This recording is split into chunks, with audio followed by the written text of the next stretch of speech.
నమో తస్స భగవతో అర్హతో సమ్మా సంబుద్దస్స. ఈరోజు మనం సంయుక్త నికాయలో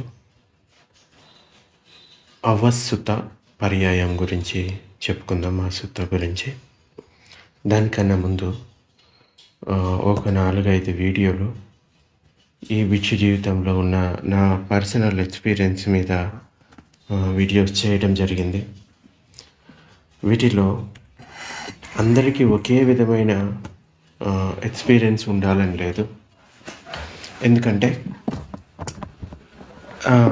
నాది అనారోగ్య సమస్యల వల్ల నేను ఇలా బయట ఉండటం జరుగుతుంది.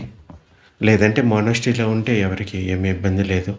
సో పపజ్జా లైఫ్ గురించి కొంతమంది ఇలా అనుకుంటారు, ఇన్ని కష్టాలు పడాలా అంటే కష్టం ఉంటుంది. అది ఎవరితోటో కాదు, మన మనస్సుతోటే మనకి కష్టం ఉంటుంది. కానీ ఈ భౌతికంగా ఇబ్బందులు పడేది మొనాస్ట్రీలో ఉన్నప్పుడు పెద్దగా ఉండదు. సో ఇలా సింగిల్గా ఉన్నప్పుడు కొన్ని ఇబ్బందులు వస్తాయి. ఎవరైనా వెళ్ళాలి అనుకుంటే పపజ్జా తీసుకొని నేనైతే వెళ్ళమని చెప్తాను. ఎందుకంటే చాలా తక్కువ మందికే ఆ అవకాశం దొరుకుతుంది. ఒక విషయాన్ని అడిగారు, మేము గృహస్థులుగా ఉన్నాము, ఈ జన్మలో మాకు పపజ్జా లైఫ్ దొరుకుతుందో లేదో డౌట్ అంటే టెంపరీగా ప్రయత్నించి చూడండి. ఏదైనా 1 సంవత్సరం పాటు, 2 సంవత్సరాల పాటు అలా మీకు ఎప్పుడైనా సమయం దొరికితే అలా తీసుకొని కూడా ఉండి చూడొచ్చు. ఇక్కడ దొరకకపోవడం అనేది ఏమీ లేదు.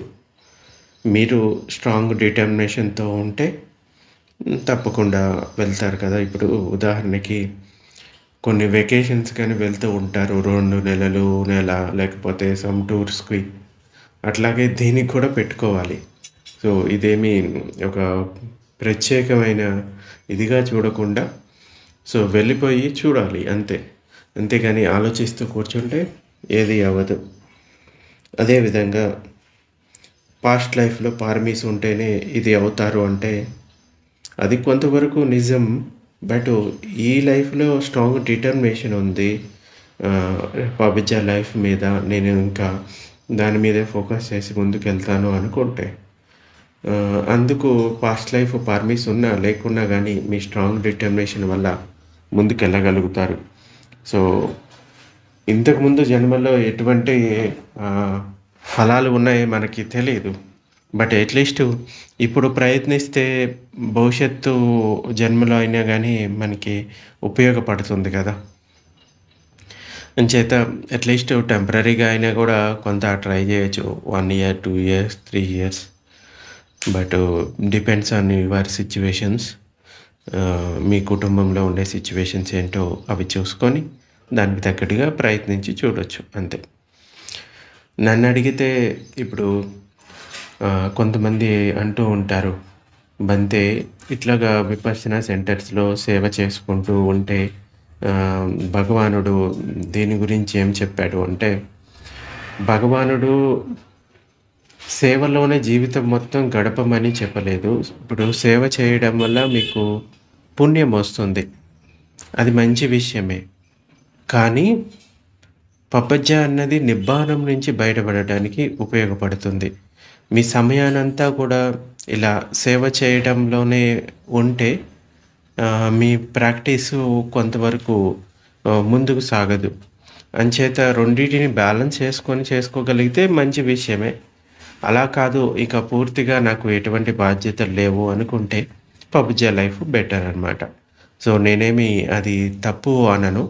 బట్ ఎవరికి వాళ్ళు ఇండివిజువల్గా డెసిషన్ తీసుకుంటే బాగుంటుంది అనే అభిప్రాయం. ఇప్పుడు నేను విపස්සనా సెంటర్స్లో కూడా కొంతకాలం వాలంటరీ సర్వీసు చేస్తూ ఉండేవాడిని.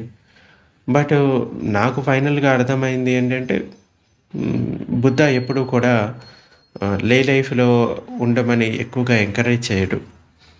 వీలైతే పపజ్జా తీసుకునేది ఉంటే తీసుకోమనే చెప్తారు. అట్లాగా అనుకుంటే ఇంకా ఎక్కువ మంది లైఫ్లోనే ఉండేవాళ్ళు కదా. ఇంకా పపజ్జాలోని గుణాల గురించి కూడా ఆయన గొప్పగా చెప్తాడు. అలాగని వాళ్ళంతటా వాళ్ళు వచ్చి నాకు పపజ్జా ఇవ్వండి అంటేనే భగవానుడు ఇచ్చేవాడు తప్ప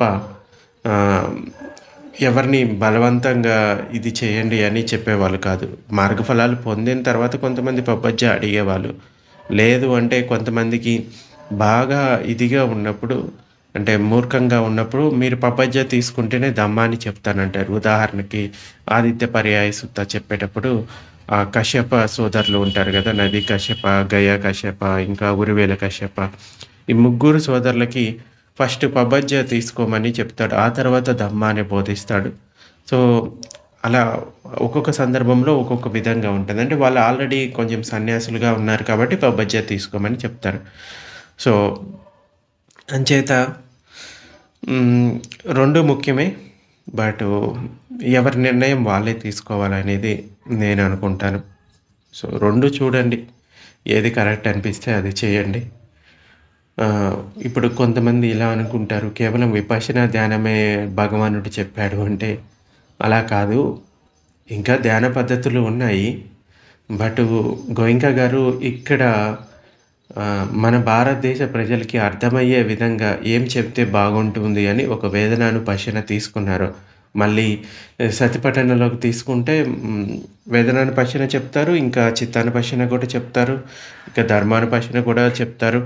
ఏదైనా అది కూడా ప్రాక్టీస్ చేస్తే బాగుంటుంది. బట్ అది ఒక్కటి చేస్తేనే నిబ్బానం పొందుతామని కొంతమంది గుడ్డిగా ఉంటారు. అలా ఉండకండి. అలా ఆలోచించకండి. మీ మైండ్ సెట్‌కి తగ్గట్టుగా మీరు ధ్యాన సూచనలు తీసుకోవచ్చు. లేదా మాకు ఇది సరిపోతుంది అనుకుంటే అది కూడా ప్రాక్టీస్ చేసుకోవచ్చు. ఏదైనా నిబ్బానం పొందడానికే, మన లోపల ఉన్న రాగద్వేష మోహాలని పొందడానికే. సో, ఎవరైనా వెళ్ళాలనుకుంటే గృహస్థులకి ఈ 10 రోజులు ధ్యాన కోర్సులు ఉంటాయి కాబట్టి అక్కడ వెళ్ళొచ్చు. లేదు భిక్షువులు కండక్ట్ చేసే కోర్సులు కూడా కొన్ని ఉంటాయి. వాటికి కూడా ఆన్‌లైన్‌లో అప్లై చేసుకొని చేసుకోవచ్చు. అంటే లిమిట్స్ అనేది ఏమీ పెట్టుకోకండి నేర్చుకోవడానికి. నేర్చుకుంటూ పోండి. మీకేది అవసరమో దాన్ని తీసుకోండి. అదే నేను చెప్తాను. సో, ఇది కరెక్టు, ఇది రాంగు అని నేను చెప్పను. మీరు వెళ్ళి ప్రయత్నించి చూడండి. మీకు కావాల్సిన విషయాలు దొరకొచ్చేమో కదా! ఇప్పుడు నేను ఉన్నాను. నేను మొదట గోయింకా గారి విపశ్యన కోర్సే చేశాను. ఆ తర్వాత నేను అక్కడే ఆగకుండా ముందుకెళ్ళి చూసుకున్నాను కదా! అదే విధంగా మీరు కూడా ప్రయత్నించి చూడండి. లేదు మీకు అదే సరిపోతుంది అనుకుంటే అది కూడా ప్రాక్టీస్ చేసుకోండి. సో, మెయిన్ థింగ్ ఏంటంటే 3 విషయాలను అర్థం చేసుకోవాలి. అనిత్య, దుఃఖ, అనాత్మ. ఇదే అల్టిమేట్ అనమాట. ఆ 3 మీకక్కడ అర్థమైపోతే మంచి విషయమే. లేదు ఇంకా అర్థం అవ్వలేదంటే ఇంకొంచెం నేర్చుకోవడానికి ప్రయత్నించండి. సో, గృహస్థులైతే ఎక్కువగా గోయింకా కోర్సు వెళ్ళొచ్చు. కానీ టెక్నిక్ అర్థం చేసుకోవాలి. అక్కడ కూడా గోయింకా గారు ఏం చెప్తారో అనిత్య భావమే ఎక్కువగా చెప్తూ ఉంటారు. సమతతోటి ఉండండి. ఎటువంటి వేదనలైనా గానీ వాటిని సమతతోటి చూస్తూ ఉండాలి. సుఖ వేదనైనా, దుఃఖ వేదనైనా. సో, మనసుకి, శరీరానికి ఉన్న సంబంధం అది. మన మనసులో జరిగే ప్రతి విషయం కూడా శరీరం పైన ఈ వేదనల రూపంలో ప్రకటితమవుతూ ఉంటది. అంచేత ఎటువంటిదైనా కానీ ఆ వేదన దాన్ని సమతతోటి చూడడం అక్కడ చెప్తారు. కొంతమంది ఇలా ఆలోచిస్తారు. మాకు వేదనలు తెలియట్లేదు. లేకపోతే మాకు ఇంతకుముందు సుఖ వేదనలొచ్చేవి. ఇప్పుడు దుఃఖ వేదనలొస్తున్నాయి అంటే ఇక్కడ చెప్పింది ఏంటి? సుఖ వేదనైనా, దుఃఖ వేదనైనా అన్నిటిని అనిత్యభావంతోటి చూడటం ఇక్కడ నేర్చుకోవాలి. మనం సుఖవేదన కావాలి అనుకుంటే సుఖవేదన రాలేదు. అలాగే దుఃఖ వేదన కావాలి అనుకుంటే దుఃఖ వేదన రాలేదు. మనం అది కంట్రోల్ చేయలేము. అది అనాత్త. అంటే మన కంట్రోల్‌లో లేకుండానే అవి జరిగిపోతూ ఉంటాయి. అంటే ఈ పంచస్కందాలు వాటి పుట్టుక, గిట్టుక అన్నది మన చేతుల్లో లేదు. అది జరిగిపోతూ ఉంటది. కానీ ఈ వేదనల పట్ల మనం సమతతోటి ఉండటం మాత్రం అది మన చేతుల్లోనే ఉంది.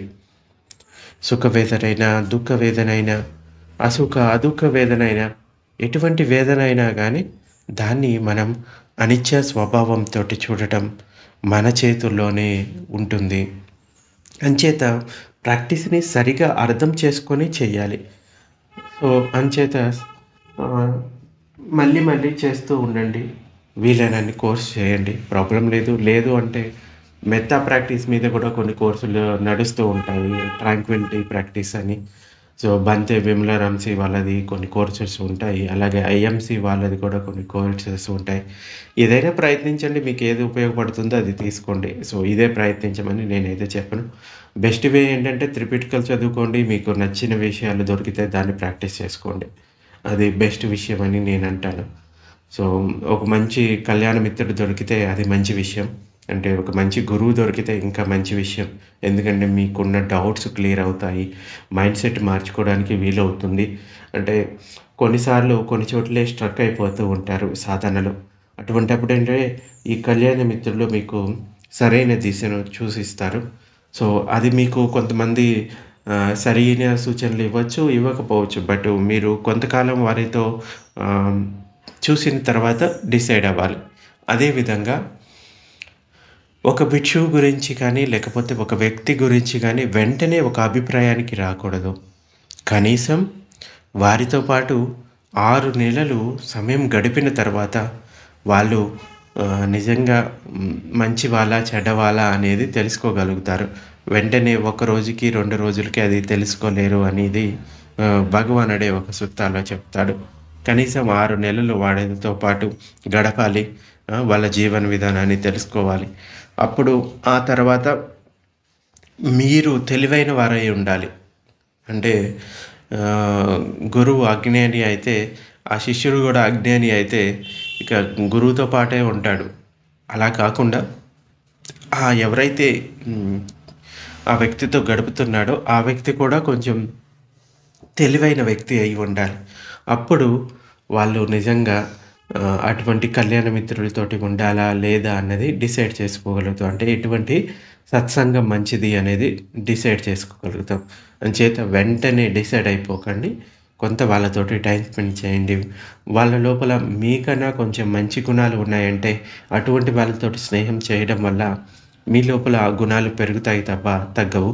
అలా కాకుండా మీకన్నా తక్కువ గుణాలు ఉన్న వ్యక్తి తోటి మీరు స్నేహం చేశారు అంటే ఇంకా మీరు తగ్గుతూ పోతారు. సో, ఇది ప్రాక్టీస్ చేస్తూ పోండి. కొంతకాలానికి మీకే అందాల్సిన టైంకి అన్నీ అందుతాయి. నేను అదే నమ్ముతాను. నా జీవితంలో ఇది అందాల్సిన టైంకి అది అందింది. నేను కావాలి అని ఏదీ ప్రయత్నించలేదు. బట్ మనం సిద్ధంగా ఉండాలి దానికి. ఇంకొకటి, నేను కాకినాడలో ఉన్నప్పుడు యూట్యూబ్ ద్వారా విన్నటువంటి ఒక వ్యక్తి, ఉపాసకుడని చెప్పవచ్చు, శ్యామ్ అని ఉన్నాడు. అతను యూట్యూబ్ ద్వారా విని నా నెంబర్ తెలుసుకొని నాతో ఒకసారి మాట్లాడాడు. ఆ తర్వాత ఒకసారి కలిశారు. ఆ తర్వాత కొద్ది రోజులు బంతేజీ, నేను భోజనం పంపిస్తాను బంతేజీ అని చెప్పేవారు. సరే, ఈ టైంలో అయితే ఓకే, పర్వాలేదు అన్నాను. కొద్ది రోజుల తర్వాత కొంచెం అప్పుడప్పుడు లేట్ అవుతూ లేకపోతే ఇబ్బందులు ఉంటాయి కదా. అయితే నేను నా మనసుకి తెలుస్తూ ఉంటుందండి. అంటే ఎదుటి వాళ్ళ మనసులో ఏముంది అనేది కొంత గ్రహించుకోగలుగుతాను. నాకు ఆ పరిస్థితి తెలిసినప్పుడు ఏంటంటే నేను వాళ్ళకి ఇలా చెప్తాను, ఇప్పుడు వద్దు, నేను చెప్తాను, ఆ తర్వాత నుంచి ఆ భోజనాన్ని తీసుకురండి అని చెప్తూ ఉంటాను. అలా తనకి కూడా చెప్పాను. అప్పుడు తను ఏమన్నాడంటే, బంతే మీరు మరి ఆకలితో ఉంటారు కదా భోజనం లేకపోతే అంటే, పర్వాలేదు, నీకు ఇవ్వాలనే ఉద్దేశం ఉంది కదా. అంటే బంతేజీ ఆరోగ్యంగా ఉండాలి, లేకపోతే ఆయనకి ఇస్తే బాగుంటుంది అనే ఉద్దేశం నీ మనసులో ఉంది కదా, నీ ఇంటెన్షన్ ఉంది కదా, అది సరిపోతుంది. అది నన్ను ఎలాగైనా బ్రతికిస్తుంది. మీరు కొన్నిసార్లు దూరంగా ఉండి ఇవ్వలేకపోయినా కానీ మీరు ఇవ్వాలి అనే మనసులో ఉద్దేశం ఉంటుంది కదా, అది సరిపోతుంది అని చెప్తాను. అంటే ఉద్దేశాన్ని బట్టి మన ఫలితాలు అనేది ఉంటుంది. కొంతమంది ఎటువంటి ఉద్దేశం లేకుండా దానాన్ని ఇస్తారు. దానికన్నా కూడా మంచి ఉద్దేశంతో నాకు ఇది పుణ్యాన్ని ఇస్తుంది, వీళ్ళకి దానం చేయడం వల్ల, లేకపోతే వీళ్ళకి ఈ సహాయం చేయడం వల్ల ఇది జరుగుతుంది అని ఉద్దేశంతో ఇవ్వడం వల్ల గొప్ప ఫలితాలు అనేది ఉంటుంది. సో నేను ఇదే చెప్తాను. దూరంగా ఉండి కొంతమంది ఈ బంతేజీకి ఏదైనా చేయాలి అనుకుంటారు. అటువంటి వాళ్ళు చేయలేకపోయినా పర్వాలేదు, బట్ అట్లీస్ట్ మనసులో ఆ ఉద్దేశం ఉంటుంది కదా, ఈయనకి అట్లీస్ట్ ఈ దుఃఖం నుండి బయటపడాలి, ఇంకా ఆయనకి అంటే ఆరోగ్యం బాగుండాలి, లేకపోతే ఆయన సుఖంగా ఉండాలి అని మనసులో అనుకున్నా కానీ అది కూడా సరిపోతుంది. ఎవరెవరైతే ఇప్పటివరకు దానం చేశారు, కొంతమంది సహాయం చేశారు, కొంతమంది ఉండటానికి ఇల్లు ఇచ్చారు. సో, అంటే భగవానుడు చెప్తాడు ఏంటంటే, అన్నిటికన్నా గొప్ప దానం ఏంటంటే ఉండటానికి ఇచ్చే నివాస స్థలం అన్నమాట. అంటే ఆహారాన్ని దానం ఇయ్యడం వల్ల వాళ్ళ ఆయుష్ పెరుగుతుంది, ఆరోగ్యం పెరుగుతుంది. ఇంకా చీపురాలను దానం చేయడం వల్ల వాళ్ళ ధన సంపద ఇంకా వృద్ధి అవుతూ ఉంటది. వాళ్ళకి అవసరానికి కావాల్సినవి దొరుకుతూ ఉంటాయి.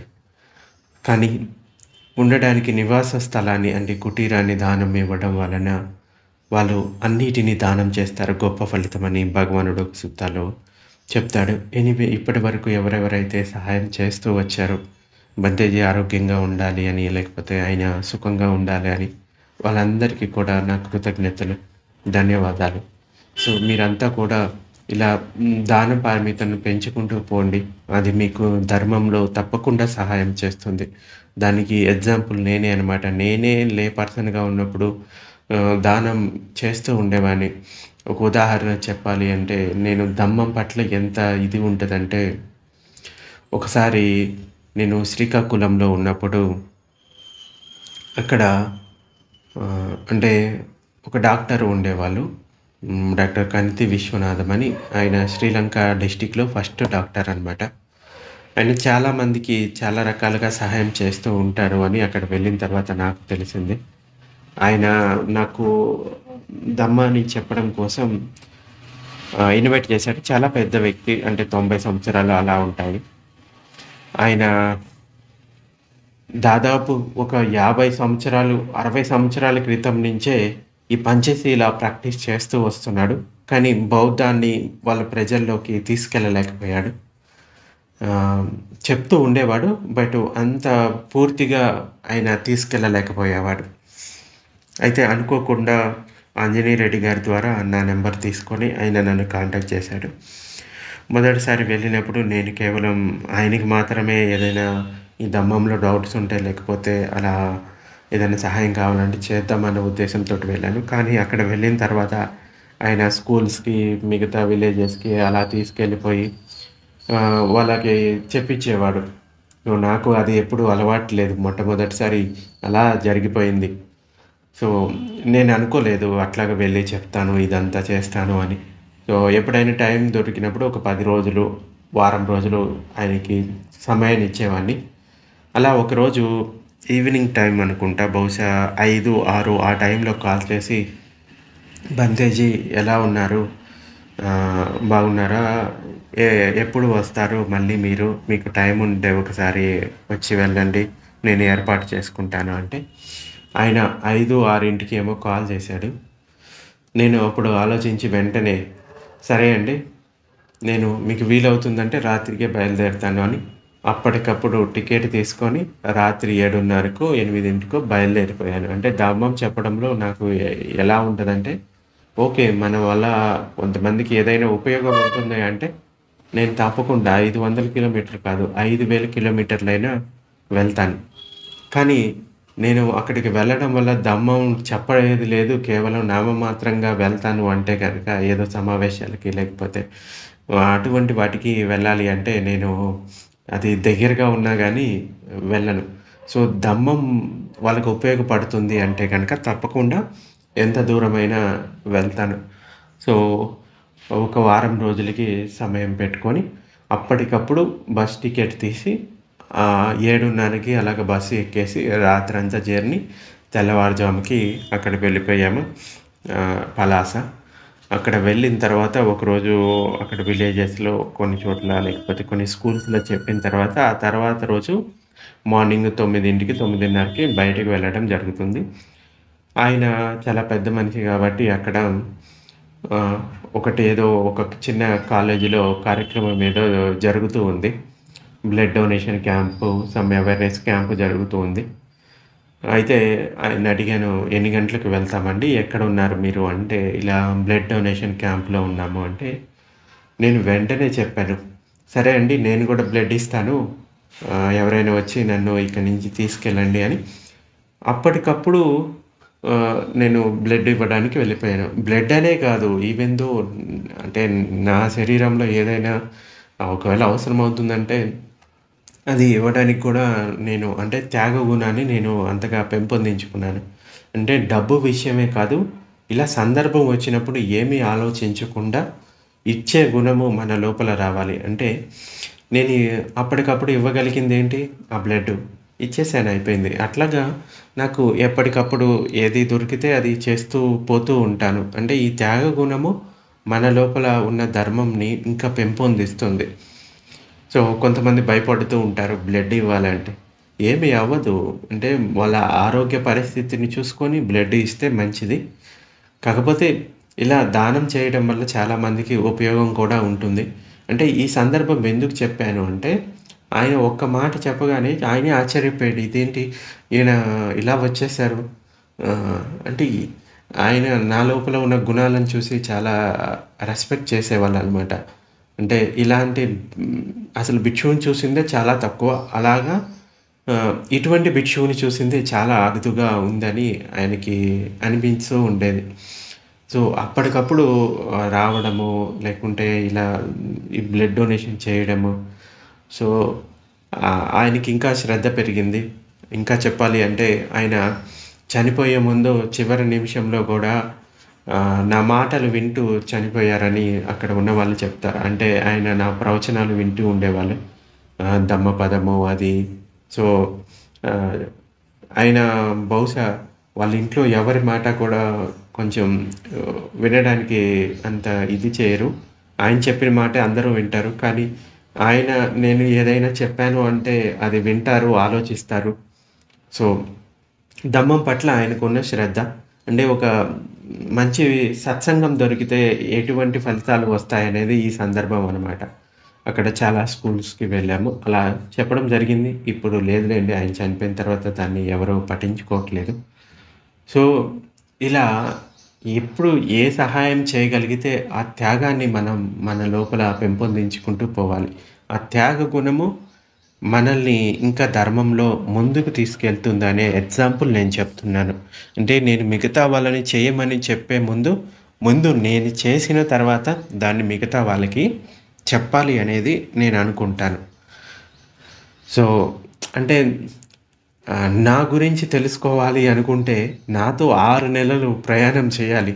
అప్పుడు నా గురించి తెలుసుకోగలుగుతారు. ఏదో ప్రవచనం వినేసి, నేను చెప్పే మాటలు వినేసి, ఈ బంతె గొప్పవాడా లేకపోతే చెడ్డవాడా అనేది అది తెలీదు మీకు. ఏముంది, ధమ్మం చెప్పినప్పుడు అందరూ మంచి వాళ్ళగానే ఉంటాము. ధమ్మం చెప్పిన తర్వాత నేను ఎలా ఉంటాను అనేది ఎవరికీ తెలీదు కదా! సో, అటువంటప్పుడు నాతో 6 నెలలు స్నేహం చేసిన తర్వాత, అంటే మొదటి రోజైతే ఏ విధంగా ఉన్నానో, చివరి రోజు గూడా అదే విధంగా ఉన్నాను అంటే, ఓకే, ఈయన లోపల ఎటువంటి లోటుపాట్లు లేవు. ఈయన దగ్గర ఉంటే మనం ఏదైనా నేర్చుకోగలుగుతామా అన్న ఒక దానికి రాగలుగుతారు. సో, ఈరోజు కూడా దమ్మాటాకు కొంచెం పెద్దగా అవుతుంది. ఇదంతా ఎందుకు చెప్తున్నానంటే, మన మనసులో చేయాలనే చేతన ఇంపార్టెంటు. అది ఏం చేశామన్న దానికన్నా కూడా చేయాలన్న ఇంటెన్షన్ ఇంపార్టెంటు. ఏదైనా మంచి చేయాల్సి వచ్చినప్పుడు అది గొప్ప అవకాశంగా తీసుకొని దాన్ని చేసుకుంటూ పోవాలి. ఈరోజు ఏం చేస్తాంలే, లేకపోతే నాకు ఇది చేస్తే ఏమైపోతుందిలే అని అనుకుంటే ఈ త్యాగ గుణాన్ని పెంచుకోలేము. ఈ 10 పారమితల్లో నిక్కమ పారమిత కూడా ఒకటి, త్యాగ గుణం. అయితే నేను ఒకటే చెప్తూ ఉంటాను. ఎప్పుడైనా ఏదైనా ఇంటికి ఇన్విటేషన్‌కి వెళ్ళినప్పుడు, లేదంటే ఏదైనా ఒక సందర్భం వచ్చినప్పుడు దాని గురించి చెప్పేటప్పుడు ఒకటే చెప్తాను. మీ ఇంట్లో 5గురు ఉన్నారు అనుకోండి. ఆ 5గురు ఆహారం తినేటప్పుడు ఒక్కొక్క ముద్ద ఆహారం ముద్ద తీసి పక్కన పెడితే అది ఇంకొకరికి ఆహారం కింద మారుతుంది. తినేది ఒక్క ముద్ద తీసి పెట్టినా వాళ్ళకి పోయేది ఏమీ లేదు కదా! అది ఏ జంతువుకైనా పెట్టొచ్చు, లేకపోతే ఏ పక్షికైనా పెట్టొచ్చు, లేకుంటే ఏ యాచకుడికైనా పెట్టొచ్చు. లేదంటే ఆ భాగం విలువని ఏదైనా ఒక భిక్షువుకైనా దానం చేయొచ్చు. దానం చేయడానికి లిమిటేషన్స్ ఏమీ లేవండి. ఇంతే చేయాలి, ఇంత చేయకూడదు అనేది ఉండదు. చేయాలన్న ఉద్దేశం ఉంటే సరిపోతుంది. అయ్యో, నేను అసలు చేయగలనా లేదా అన్నది పక్కన పెడితే, రోజుకి ఒక ముద్ద అన్నం కుటుంబ సభ్యులు దానం చేయలేరా? ఈ దాన గుణాన్ని రోజువారీ జీవితంలో కూడా పెంపొందించుకోవాలి. అది చాలా ముఖ్యం అన్నమాట. ముఖ్యంగా భిక్షు సంఘానికి ఇచ్చింది గొప్ప ఫలితాన్ని ఇస్తుంది అనేది బుద్ధ చెప్తాడు. అలా లేనప్పుడు ఒక శీలవంతుడైన భిక్షువుకి ఇచ్చింది కూడా గొప్ప విషయమనే చెప్తాడు. భిక్షు సంఘానికి ఇచ్చింది అది అధిక ఫలాన్ని ఇస్తుంది. సో లేకపోతే శ్రోతాపన్న, సకదాగామి, అనాగామి, అర్హంత ఫలాలను పొందిన వాళ్ళకి ఇచ్చింది గొప్ప ఫలితాన్ని ఇస్తుంది. అలా కాకపోయినా అట్లీస్ట్ ఈ గృహస్థ సుఖాలను వదిలిపెట్టి, గృహస్థ జీవితాన్ని వదిలిపెట్టి శీలవంతమైన జీవితాన్ని గడుపుతున్న భిక్షువుకి ఇచ్చినా కానీ అది గొప్ప ఫలితాన్ని ఇస్తుంది. సో లిమిటేషన్స్ ఏమీ లేవండి. ఎందుకంటే దాన గుణాన్ని ఎందుకు పెంపొందించుకోమని చెప్తున్నాను అంటే అది చాలా ఇంపార్టెంటు. అందరికీ అనిపించవచ్చు, కానీ అది ఉంటేనే, ఆ త్యాగ గుణం ఉంటేనే. దానం అంటే ఏంటి? మన దగ్గర ఉన్నది త్యాగం చేయడం. దాన్ని పెంపొందించుకుంటేనే మీ జీవితంలో మిగతా స్టెప్స్ ముందుకెళ్ళడానికి అది ఉపయోగపడుతుంది. సో ఈరోజు సుత్త చెప్తాను. అవసుత్త పర్యాయం. ఒక సమయంలో భగవానుడు కపిలవస్తులో నిగోధారామంలో ఉంటున్నాడు. నిగ్రోధ అంటే మర్రి చెట్టు అనమాట. కపిలవస్తు అంటే బోధిసత్వుడు జన్మను పొందిన చోటు అనమాట. ఇది శాక్య దేశం అని కూడా అంటారు. అయితే అక్కడ ఒక ఆరామం ఉండి, నిగ్రోధారామం అని. ఆ సమయంలో కపిలవస్తు శాక్యుల కోసం కొత్త సమావేశశాల ఒకటి నిర్మించబడింది. అది ఇంకా ఏ శ్రమణుని చేత కానీ, బ్రాహ్మణుని చేత కానీ, ఎవ్వరి చేత కానీ ప్రారంభించబడలేదు. అప్పుడు కపిలవస్తు శాక్యులు భగవానుని వద్దకు చేరుకొని భగవానునికి అభివాదం చేసి ఒక పక్కన కూర్చున్న ఆ కపిలవస్తు శాక్యులు భగవానుడితో ఇలా అన్నారు. బంతే, కపిలవస్తు శాక్యుల కోసం కొత్త సమావేశశాల నిర్మించబడింది. అది ఇంకా ఏ శ్రమణుని చేత కానీ, బ్రాహ్మణుని చేత కానీ, ఎవరి చేత ప్రారంభించబడలేదు. దానిని బంతే భగవానుడు మొదటిసారిగా ఉపయోగించిన తర్వాత కపిలవస్తు శాక్యులు దాన్ని ఉపయోగిస్తారు. దానివలన కపిలవస్తు శాక్యులకు దీర్ఘకాలం హితము, సుఖము కలుగుతాయి. భగవానుడు మౌనంగానే దాన్ని ఆ ఆహ్వానాన్ని అంగీకరించాడు. అప్పుడు కపిలవస్తు శాక్యులు భగవానుని అంగీకారాన్ని తెలుసుకొని ఆసనం నుండి లేచి భగవానునికి అభివాదం చేసి ప్రదక్షిణగా తిరిగి కొత్తగా కట్టిన సమావేశశాలకు చేరుకొని సమావేశశాల అంతటా చాపలు పరిచి ఆసనాలు వేశారు. పెద్ద నీటి కుండను ఉంచి నూనె దీపాన్ని వెలిగించారు. అప్పుడు భగవానుడు వద్దకు చేరుకున్నారు. వాళ్ళు చేరుకొని భగవానుడితో ఇలా అన్నారు. బంతే, సమావేశశాల అంతటా చేపలు పరవబడినాయి, ఇంకా ఆసనాలు వేయబడినాయి, పెద్ద నీటి కుండను కూడా ఉంచాము, నూనె దీపాన్ని కూడా వెలిగించాము. ఇక భగవానుడు తమకు తోచినట్లు చేయగాక అని ఆ శాక్యులు చెప్తారు. అప్పుడు భగవానుడు చక్కగా చీవరాన్ని కప్పుకొని పాత్ర చీవరాలను తీసుకొని భిక్షు సంఘం వెంటరాగా కొత్త సమావేశశాలకు చేరుకొని కాలు కడుక్కొని సమావేశశాలలో ప్రవేశించి మధ్య స్తంభాన్ని ఆనుకొని తూర్పు దిక్కుకి ముఖం చేసి కూర్చున్నాడు. భిక్షు సంఘం కాళ్ళు కడుక్కొని వాళ్ళు కూడా సమావేశశాలలోకి ప్రవేశించి పడమటి గోడను ఆనుకొని భగవానుడు తమకు ఎదురుగా ఉండేటట్లుగా చూసుకొని తూర్పుకు ముఖం చేసి కూర్చున్నారు. కపిలవస్తు శాఖలు కాళ్ళు కడుక్కొని వాళ్ళు చివరిలో భిక్షువులు వచ్చిన తర్వాత ఆ సమావేశశాలలో ప్రవేశించి తూర్పు గోడను ఆనుకొని భగవానుడికి తమకు ఎదురుగా ఉండేటట్లు పడమర దిశకు ముఖం చేసి కూర్చున్నాడు.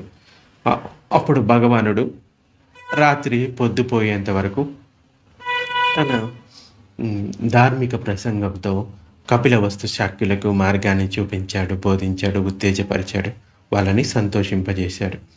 ఆ తర్వాత గౌతములారా రాత్రి చాలా గడిచింది, మీకు తోచినట్లు చేయండి అని భిక్షువులకి చెప్తాడు. అలాగే బంతే అని ఆ కపిలవస్తు శాక్యులు అంటే భగవానుడికి బదులు పలికి వాళ్ళ ఆసనాల నుంచి లేచి భగవానునికి అభివాదనం ఇంకా ప్రదక్షిణలు చేసి అక్కడి నుంచి వెళ్ళిపోయారు. భగవానుడు కూడా వెళ్ళిపోతాడు. అలా కపిలవస్తు శాక్యులు వెళ్ళిన కొంతసేపటికి ఆయుష్మంతుడు మహామొగ్గులాన్ని సంబోధించి, మొగ్గులాన భిక్షు సంఘం నిద్రమత్తు లేకుండా ఉంది. మొగ్గులాన వారికి ధర్మ ప్రసంగాన్ని వినిపించు. నాకు కొంచెం వెన్ను నొప్పిగా ఉంది, అంటే వీపు నొప్పిగా ఉంది, నేను కొంచెం నడుం వాలుస్తాను అని చెప్తాడు. అంటే భగవానుడు కొన్ని సందర్భాల్లో ఆయన కొంతసేపు ధర్మాన్ని ప్రసంగించిన తర్వాత ఆయన రెస్ట్ తీసుకుంటాడు.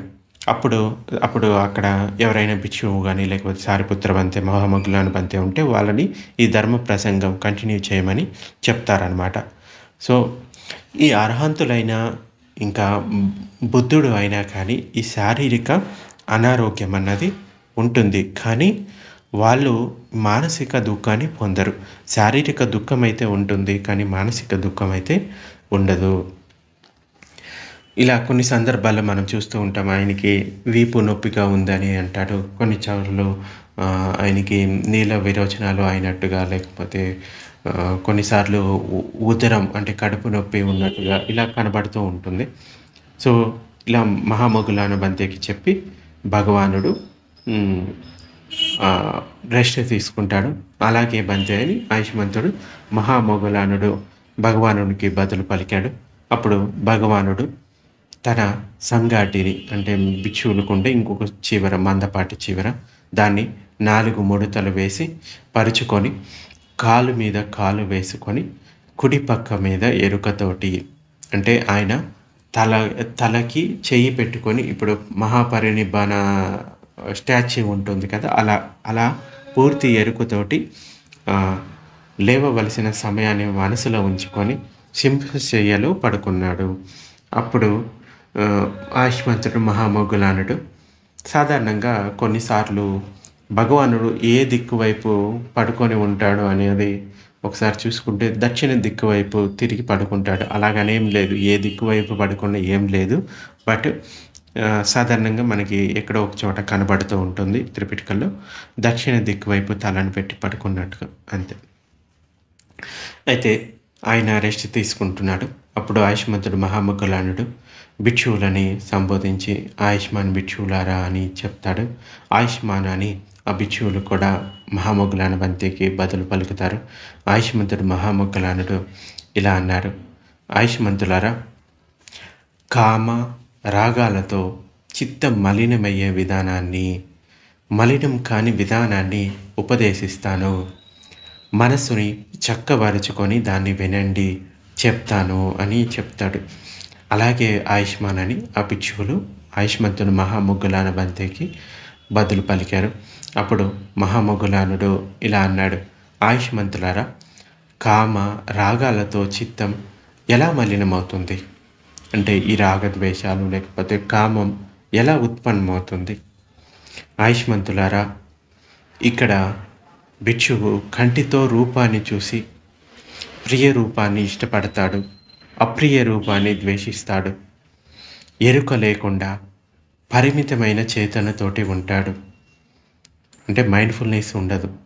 అందువలన అతడు చిత్త విముక్తిని, అంటే చిత్తంతో విముక్తిని, ఇంకా ప్రజ్ఞతో విముక్తిని ఉన్నది ఉన్నట్లుగా తెలియకపోవడం వలన అతనిలో కలిగిన పాప అకుశల ధమ్మాలు ఎక్కడ ఏమాత్రం మిగలకుండా నిరుద్ధమవుతాయో తెలియలేడు. అంటే ఉదాహరణకి ఈ కామం అనేది ఎలా ఉత్పన్నమవుతుంది?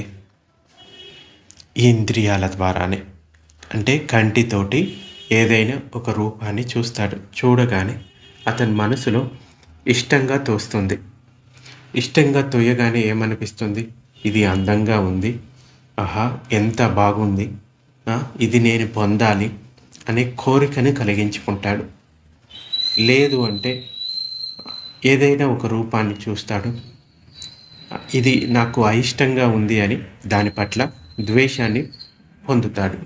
ఎందువల్ల ఆ వ్యక్తిని కానీ, ఆ విషయాన్ని కానీ ఉన్నది ఉన్నట్లుగా చూడలేకపోవడం వలన, అవిద్య చేత, ఎరుక లేకపోవడం వలన అతడు ఇంకా ఈ రాగద్వేష మోహాలను పెంచుకుంటూ పోతాడు. అలా కాకుండా అతడు ఎరుకతోటి ఉంటూ ఈ శరీరాన్ని శరీరంగానే చూస్తే, ఇప్పుడు ఉదాహరణకి ఒక పురుషుడు ఒక స్త్రీని చూశాడు. అతన్ని లోపల చూడగానే కామం తలెత్తింది. అయితే కంటితోటి ఆ రూపాన్ని చూస్తాడు. ఆ రూపాన్ని చూడగానే ఇది అందమైన రూపంగా గ్రహిస్తాడు. అంటే ఎరుక లేకుండా, నిజానికి అది శరీరమే, ఆడ మగ అన్నది కాదు. శరీరం శరీరమే. ఈ శరీరం ఏంటి? 32 శరీర భాగాలతోటి ఉన్నది ఈ శరీరం. ఉదాహరణకి ఒక కారు ఉందనుకోండి. కార్ అని ఎలా చెప్తాము? వీల్సు, ఇంకా చాసిస్, బాడీ, బానెట్, ఇంజను ఇవన్నీ కలిసి ఉన్నప్పుడు దాన్ని కారు అని చెప్తాము. అలా కాకుండా వాటి అన్ని బాడీ పార్ట్స్ అన్నిటిని తీసి విడివిడిగా పెట్టాము అనుకోండి, ఈ వీల్స్ని కారు అంటామా? లేదు, వీల్సే అంటాము. అదేవిధంగా మన శరీరం కూడా ఈ 32 శరీర భాగాలతోటి నిర్మితమై ఉంది. అంటే అది ఆడవాళ్ళ శరీరమైనా లేకపోతే పురుషుల శరీరమైనా ఎవరిదైనా కానీ 32 శరీర భాగాలు ఏంటి?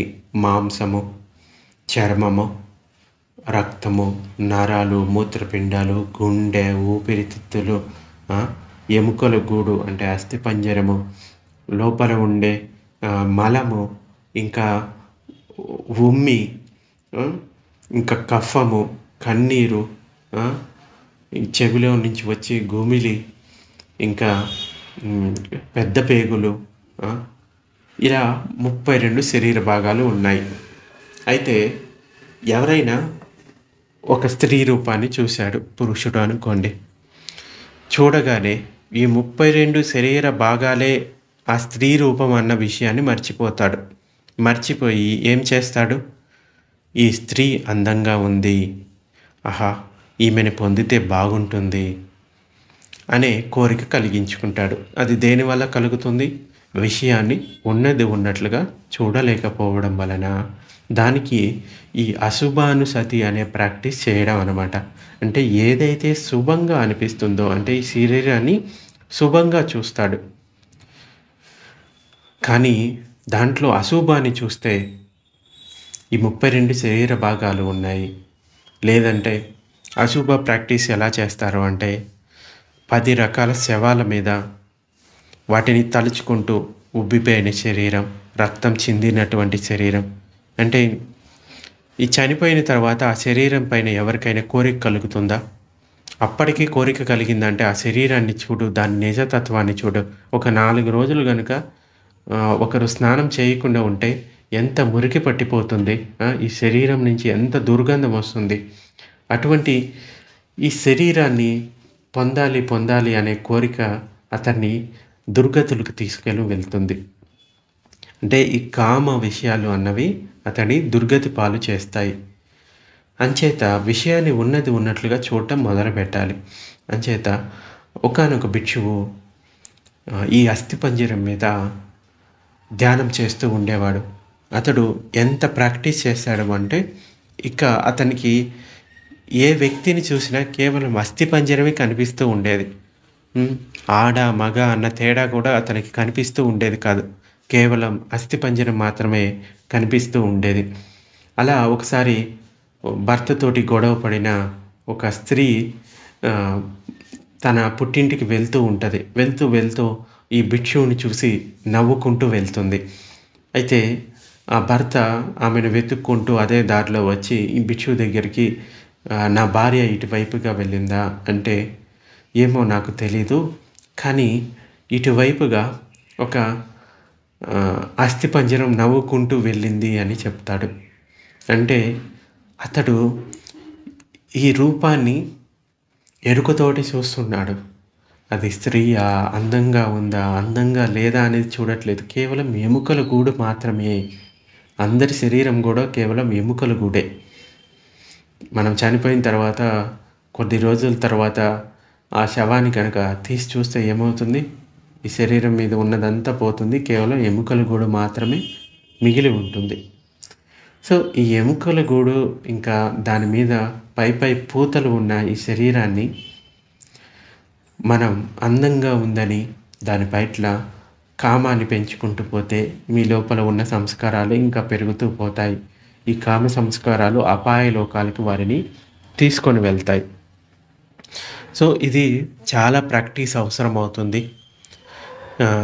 అశుభానుసతి ప్రాక్టీస్ చేస్తే దాని నుంచి కొంత బయటపడగలుగుతారు. అలాగే ఏదైతే రూపం అందంగా ఉంటుంది అని అనుకుంటారు కదా, అందంగా లేనిది అని ఎలా తెలుస్తుంది? మన శరీరం పైన ఉన్న ఈ చర్మం ద్వారా. అయితే అందరి శరీరం ఈ చర్మంతో కప్పబడి ఉంటుంది. అలా కాకుండా ఈ పైన చర్మం పై పొర ఉంటుంది కదా, దాన్ని గనక తీసివేసి ఆ చర్మాన్ని గనక ఒక ఉండలాగా చేస్తే గనక అది ఒక చిన్న నిమ్మపండు అంత సైజులో అవుతుందన్నమాట. అయితే ఈ చర్మాన్ని కనుక తీసివేసిన తర్వాత ఇప్పుడు చెప్పండి, ఎవరి శరీరం అందంగా ఉంది, ఎవరి శరీరం అందంగా లేదు? అందరి శరీరం మాంసంతో ఎర్రగా నరాలు బయటికి వచ్చి అలా కనబడుతుంది. ఒకవేళ అలా గనక బయటికి వెళ్తే గనక కుక్కలు వెంటబడి మనల్ని పీక్కు తింటాయి కూడా. అయితే మనం ఏదైతే అందంగా భావిస్తూ ఉన్నామో అది పైన ఉన్న చర్మాన్ని చూసే. సో ఏదైతే శుభంగా అనిపిస్తుందో దాంట్లో అశుభాన్ని చూడండి అని బుద్ధ చెప్తాడు. అంటే చాలా ప్రాక్టీస్ తర్వాతే ఇది శుభాన్ని అశుభంగా చూడటం వీలవుతుంది. సో అలా కాకుండా నేను ఈరోజు ఒక 5 నిమిషాలే ప్రాక్టీస్ చేశాను ఈ అశుభానుసతి. నాకు చూడగానే ఆ స్త్రీని చూడగానే మళ్ళీ నాకు కోరిక కలుగుతుంది. అదేంటి, నేను అశుభానుసతి ప్రాక్టీస్ చేశాను కదా అంటే అలా 5 నిమిషాలు 10 నిమిషాలు గంట సరిపోదు. లాట్స్ ఆఫ్ ప్రాక్టీస్ కావాలి. సంవత్సరాలు ప్రాక్టీస్ చేస్తేనే అప్పుడు ఇందాక ఒక బిక్షు చెప్పాను కదా, ఎముకల గూడుని అంటే ఏదైనా శరీరాన్ని చూసినప్పుడు అతనికి ఎముకల గూడే కనపడుతూ ఉండేది. అంటే అస్థిపంజరం మీద ప్రాక్టీస్ చేసినప్పుడు. అలా ఈ 32 శరీర భాగాల గురించి కూడా ప్రాక్టీస్ చేయడం వల్ల ఈ శరీరం యొక్క మలినాలని ఉన్నట్లుగా చూడగలుగుతారు. వాళ్ళకి అప్పుడు ఈ శరీరం మీద ఉన్న కోరిక తగ్గిపోతుంది. అలాగే 10 రకాల ఈ శవాల గురించి ప్రాక్టీస్ చేసినప్పుడు కూడా వాళ్ళు దాని నుంచి బయటపడగలుగుతారు. ఇంకా వీటి గురించి తెలుసుకోవాలంటే విశుద్ధి మార్గంలో మనకి అశుభానుసతి గురించి ఉంటుంది. ఇంకా 32 శరీర భాగాల గురించి కూడా ప్రాక్టీస్ ఎలాగా అనేది కొంత వివరణ ఉంది. సో అది చూసి తెలుసుకోవచ్చు. ఏదైనా శుభంగా అనిపిస్తే దాంట్లో అశుభాన్ని చూడండి. మీ లోపల రాగాన్ని కామాన్ని పెంచే విషయం ఉంటే దాంట్లో అశుభాన్ని ఎరుకుతోడే చూస్తే ఆ కామం అనేది తొలగిపోతుంది. అలాగే నాలుకతో రుచులను చూస్తాడు. అది కూడా ప్రియమైనవి అప్రియమైనవి అని అనుకుంటాడు. ఇంకా చెవులతోటి శబ్దాలను వింటాడు. అలాగే ముక్కుతో వాసనలు తెలుసుకుంటాడు. అలాగే శరీరంతో స్పర్శలను పొందుతాడు. అలాగే మనసుతో ధమ్మాలను తెలుసుకొని ప్రియమైన ధమ్మాన్ని ఇష్టపడతాడు. అంటే ప్రియమైన ఆలోచనలను ఇష్టపడతాడు. అప్రియమైన ఆలోచనలను ద్వేషిస్తాడు. ఎందుకు? ఎరుక లేకుండా, అంటే సతి లేకుండా, మైండ్ఫుల్నెస్ లేకుండా ఉండటం వలన పరిమితమైన చేతనతో ఉంటాడు. అందువలన అతడు చిత్తంతో విముక్తిని, ఇంకా ప్రజ్ఞ విముక్తిని ఉన్నట్లుగా తెలియకపోవడం వలన అతనిలో కలిగిన పాప అకుశల ధమ్మాలు ఎక్కడ ఏమాత్రం మిగలకుండా నిరుద్ధమవుతాయో తెలియలేడు. ఆయుష్మంతులారా, భిక్షువు కంటితో తెలియబడే రూపాలలో మలినం కావడం అంటే ఇదే. ఇంకా నాలుగుతో తెలియబడే రుచులలో, ముక్కుతో తెలియబడే వాసనలో, అలాగే చెవులతో తెలియబడే శబ్దాలలో, స్పర్శతో తెలియబడే అంటే చర్మంతో తెలియబడే శరీరంతో తెలియబడే స్పర్శల్లో, అలాగే మనస్సుతో తెలియబడే ధమ్మాలలో మలినం కావడం అంటే ఇదే.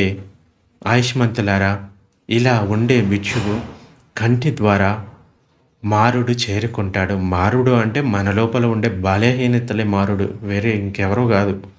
రాగద్వేష మోహాలే మారుడు. మారుడు దిగి వస్తాడు, మారుడు ఆలంబనాన్ని పొందుతాడు. సో ఇలా ఈ మారుడు మన ఇంద్రియాలను ద్వారా మారుడు చేరుకుంటాడు, మారుడు దిగి వస్తాడు, మారుడు ఆలంబనాన్ని పొందుతాడు.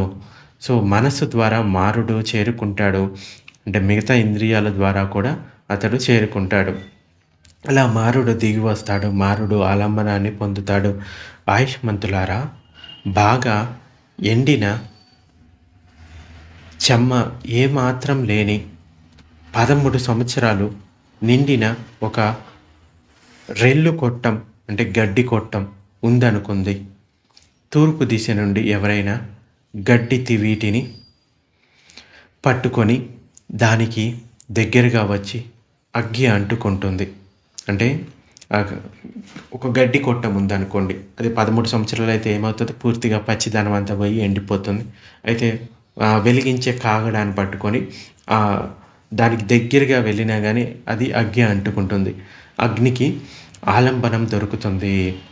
అలాగే పడమట దిశ నుండి ఎవరైనా గడ్డి వీటిని పట్టుకొని దానికి దగ్గరగా వచ్చిన అగ్గి అంటుకుంటుంది, అగ్నికి ఆలంబనం దొరుకుతుంది.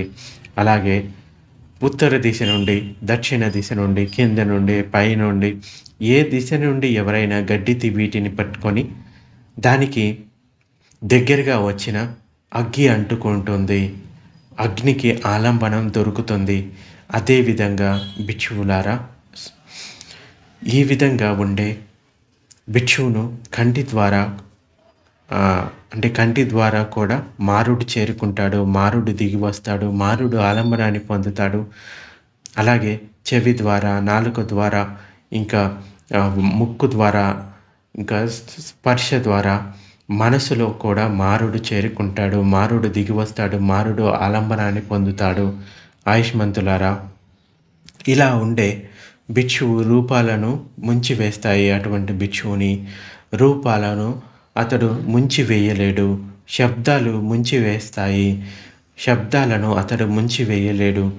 గంధాలు అంటే వాసనలు ముంచివేస్తాయి, అయితే వాసనలను అతడు ముంచివేయలేడు. రుచులు ముంచివేస్తాయి, రుచులను అతడు ముంచివేయలేదు. స్పర్శలు ముంచివేస్తాయి, స్పర్శలను అతడు ముంచివేయలేదు.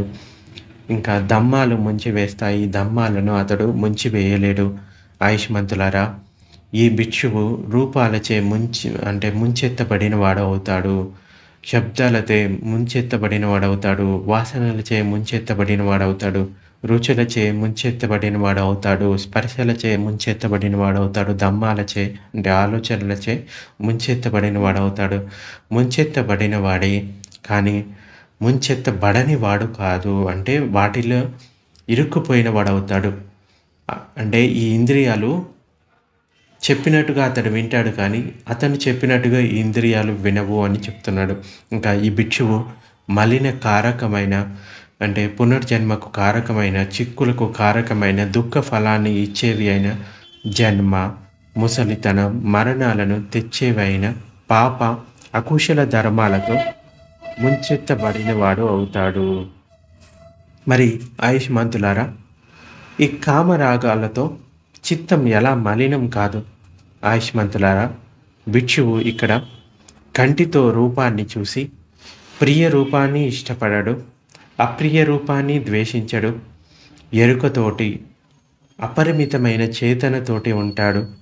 అందువలన అతడు చిత్తంతో విముక్తిని, ప్రజ్ఞతో విముక్తిని ఉన్నది ఉన్నట్లుగా తెలుసుకోవడం వలన అతనిలో కలిగిన పాప అకుశల ధమ్మాలు ఎక్కడ ఏమాత్రం మిగలకుండా నిరుద్ధమవుతాయో తెలుసుకుంటాడు. అలాగే నాలుకతోటి రుచులను, ముక్కుతోటి వాసనలను, చెవులతోటి శబ్దాలను, ఇంకా శరీరంతో స్పర్శలను, మనస్సుతోటి దమ్మాలను తెలుసుకొని ప్రియమైన దమ్మాన్ని ఇష్టపడతాడు, అప్రియమైన దమ్మాన్ని ద్వేషించడు. ఎరుకతోటి అపరిమితమైన చేతనతోటి ఉంటాడు. అందువలన అతడు చిత్తంతో విముక్తిని, ప్రజ్ఞతో విముక్తిని ఉన్నది ఉన్నట్లుగా తెలుసుకోవడం వలన అతనిలో కలిగిన పాప కుశల దమ్మాలు ఎక్కడ ఏమాత్రం మిగలకుండా నిరుద్ధమవుతాయో తెలుసుకుంటాడు. ఆయుష్మంతులారా, భిక్షువు కంటితో తెలియబడే రూపాలలో మలినం కాకపోవడం అంటే ఇదే. అలాగే నాలుకతో తెలియబడే రుచులలో, చెవులతో తెలియబడే శబ్దాలలో, ముక్కుతో తెలియబడే వాసనలలో, చర్మంతో తెలియబడే స్పర్శలలో, ఇంకా మనసుతో తెలియబడే ధర్మాలలో మలినం కాకపోవడం అంటే ఇదే. ఆయుష్మంతులారా, ఇలా ఉంటే భిక్షువు కంటి ద్వారా మారుడు చేరుకోడు, ఇంకా మారుడు దిగిరాడు, మారుడు ఆలంబనాన్ని పొందడు. అలాగే నాలుక ద్వారా చేరుకోలేడు మారుడు, అతడు దిగిరాడు, మారుడు ఆలంబనాన్ని పొందడు. అలాగే చెవితోటి తెలుసుకోలేడు మారుడు, అలాగే ముక్కుతోటి తెలుసుకోలేడు, అక్కడ ప్రతిష్ఠితం అవ్వడు. ఇంకా స్పర్శలతోటి తెలుసుకోలేడు, చేరుకోలేడు. మనస్సు ద్వారా మారుడు చేరుకోలేడు, మారుడు దిగిరాడు, మారుడు ఆలంబనాన్ని పొందడు. ఆయుష్మంతులారా, మట్టితో దట్టంగా కట్టబడి అప్పుడే లేపనం